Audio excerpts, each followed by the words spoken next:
Praise the lord. దేవుని శ్రేష్టమైన నామమునకు మహిమ కలుగును గాక. ఈరోజు దేవుని వాగ్దానము, సైన్యములకు అధిపతియగు యెహోవా నీ యందు నమ్మిక ఉంచువారు ధన్యులు. 84వ కీర్తన 12వ చరణము. ఈ ఉదయకాల సమయంలో గొప్పవాడైనటువంటి దేవుడే మనందరితో నేరుగా మాట్లాడుతూ ఉన్నాడు. మన దేవుడు నమ్మదగినవాడు. ఆయన మనలను ప్రేమించి మనకు అనుగ్రహించే వాగ్దానములు నమ్మదగినవి. మహోన్నతుడైనటువంటి దేవుడే మనకు ఆశ్రయమునై దుర్గమునై ఉన్నాడు. ఆపత్కాలంలో నమ్ముకోదగిన సహాయకుడు. ఆయన కృపకు కనిపెట్టువారు ఎవ్వరూ కూడా సిగ్గునందరు. ఆయనను మన పూర్ణ హృదయముతో నమ్మితే మనకు సమస్తము సాధ్యపరచగలడు.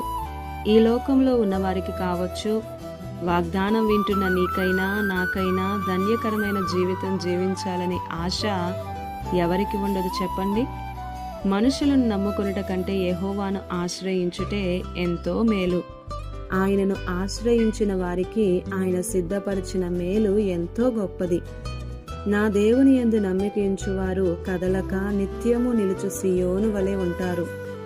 ఎన్ని బాధలైనా, ఎన్ని ఇబ్బందులైనా, ఎన్ని ప్రతికూల పరిస్థితులు చోటు చేసుకున్నా, మనలను బలహీనపరచుట కొరకు ఎన్ని భయంకరమైనవి వింటున్నా, ఆయన మన పక్షమున ఉండి మనల్ని కదలనీయడు. ఆయన రెక్కల నీడలో మనల్ని భద్రపరుస్తాడు. ఒక్క మాట, దేవుని యందు నమ్మిక ఉంచు వారు ఖచ్చితంగా వర్ధిల్లుతారు. దేవుడే మనకు తోడుగా ఉంటారు. నీకు విరోధముగా రూపించబడిన ఏ ఆయుధము వర్ధిల్లదు. ఆమేన్. ఇది నా వాగ్దానం మనందరి జీవితాలలో నెరవేరాలని కోరుతూ, దేవుని సువార్తా పరిచర్యలో మీ సహోదరి Prasanna. God bless you. Amen.